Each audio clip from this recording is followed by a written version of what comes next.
Do you have a paranormal encounter you'd like to share with us? Send us an email with your story for a chance of it being featured on Weird World. Explore 4 more true and extraordinary accounts where ordinary lives intersect with alternate realities, offering us glimpses into parallel universes. These tales challenge our understanding of reality, inviting us to question what lies beyond the realm of the known. The nebulous neighbour. In April 2017, in the town of Ashland, Oregon, married couple Frank and Edith Walsh became convinced they had witnessed an inexplicable paranormal event unfold before their eyes. It all began when their next-door neighbour, a petite blonde woman named Jessica, who was expecting a baby, went into labour and left for the hospital. Several days later, Frank and Edith were surprised to see an unfamiliar woman outside Jessica's house holding a newborn baby. She was Jessica's physical opposite, tall with olive skin and dark brown hair. Both Frank and Edith were certain they were looking at a stranger, yet this woman cheerfully introduced herself as Jessica, chatting with the Walshes as if they were old friends. Thoroughly confused, Frank and Edith cautiously went along with the conversation, though they exchanged questioning looks. Over the next few weeks, the new Jessica was frequently seen around the neighbourhood with her baby. Her husband Adam seemed not to notice any change in his wife's appearance. Frank brought up the issue first with Edith, relieved to find she recalled Jessica as blonde-haired and fair-skinned also. The longer the new Jessica was around, the more convinced the Walshes were that something utterly bizarre had taken place. The woman literally looked like a different person from the neighbour they had known for 3 years. Unsure who to talk to about the bizarre situation without sounding insane, Frank and Edith avoided the subject with others in the neighbourhood.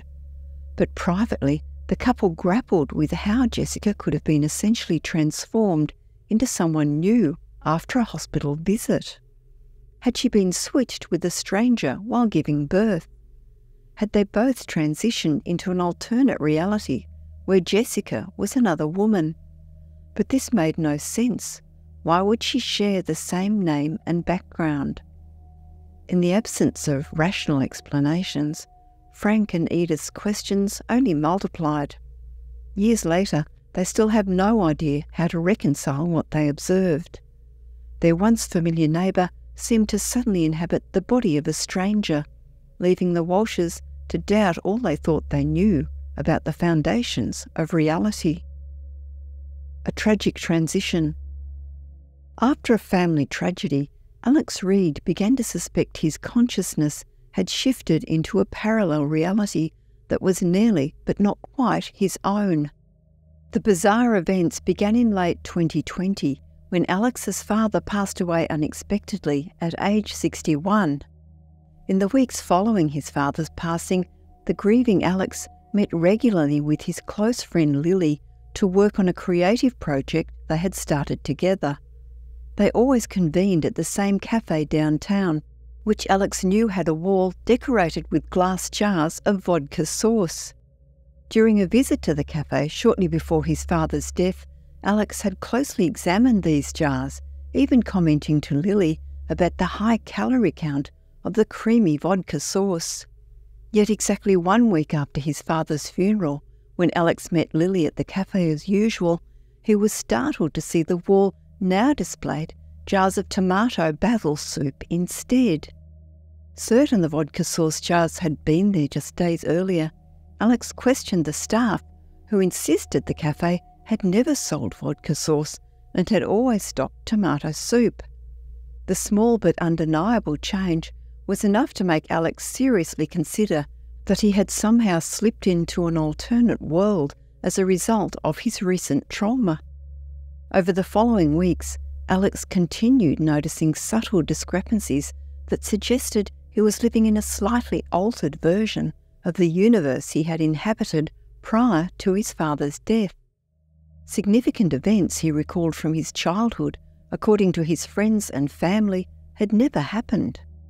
One discrepancy in particular which stood out was an accident involving his younger brother Jasper on a nearby park playground, requiring him to get stitches on his lower cheek and leaving him with a faint scar. According to Jasper, though, this had apparently never happened, nor was there any sign of a scar. Stores and landmarks he frequented regularly also either did not exist or had changed names and appearances.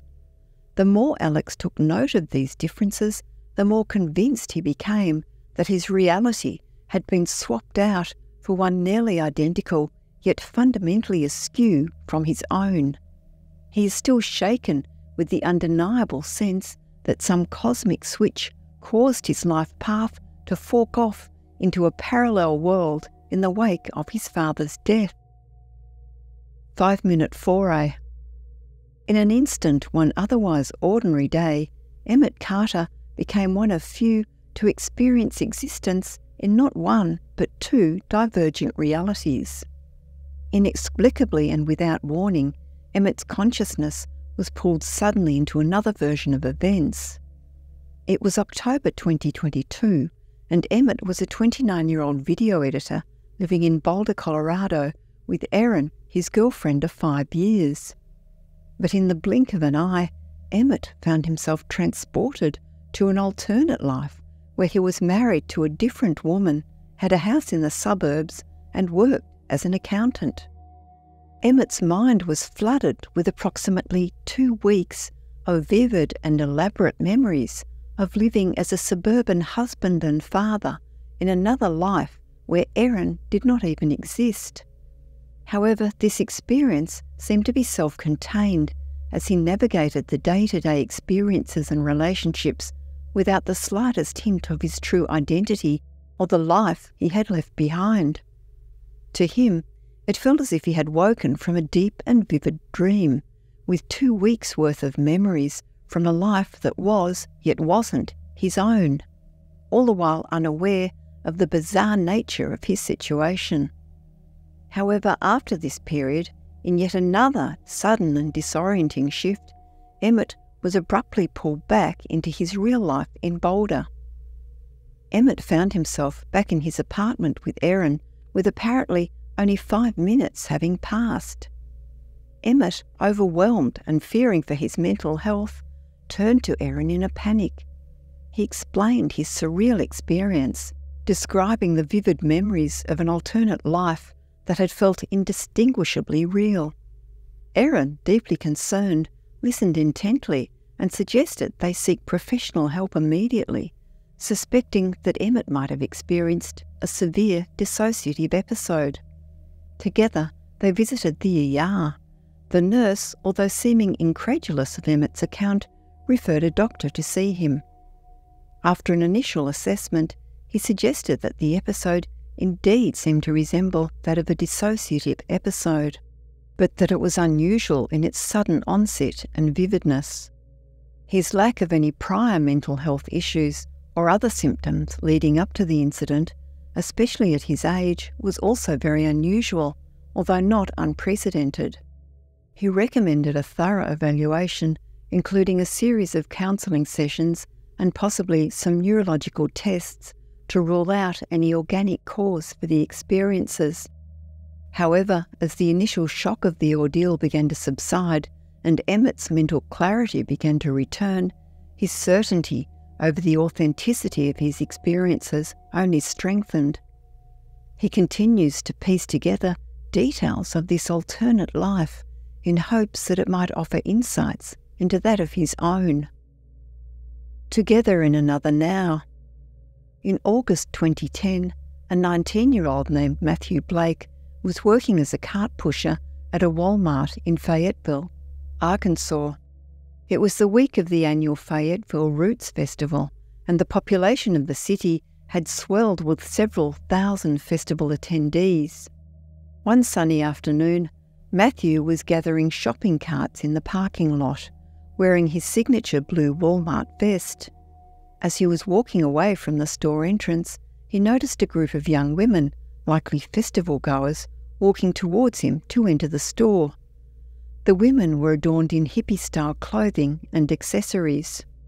When the group came within about 20 feet, Matthew immediately locked eyes with one of the women, a red-headed woman around his age. An intense feeling of familiarity overcame Matthew, though he could not place where he knew this woman from. As they slowly passed each other, the woman stopped, turned around, and approached Matthew. She asked him directly, "I know you. Where do I know you from?" Matthew was startled by the blunt inquiry, but admitted he was experiencing the exact same sense of recognition. For the next 20 minutes, the pair racked their brains, trying to uncover any thread that could explain the uncanny familiarity. They discussed towns they had lived in, friends and acquaintances they may have had in common, even relatives they may be distantly related to. But ultimately, they failed to find any crossover in their histories or relationships. The woman was from a completely different state, and their lives had clearly never intersected before. Eventually, Matthew and the mystery woman gave up their attempt to solve the puzzle. By then, the woman's impatient friends were urging her to move along. In hindsight, Matthew regretted not asking the woman for her number or social media information. His younger self lacked the confidence to pursue it further. The brief but intense encounter stuck with Matthew over the years. Now 32, he still thinks back to the striking red-headed hippie and wonders who she was. He remains deeply perplexed how two complete strangers could feel such an instant connection and recognition of each other with no clear explanation or context. Matthew has long since resigned himself to the high likelihood he will never unravel the mystery of that profound experience of déjà vu. But the woman's face and their shared minutes of bewilderment and possibility remains etched into his memory. Perhaps the two were well acquainted or even intimately involved in parallel lives, with droplets of their bond bleeding between worlds. Or perhaps their miraculous mutual recognition was simply a serendipitous glitch of two human brains.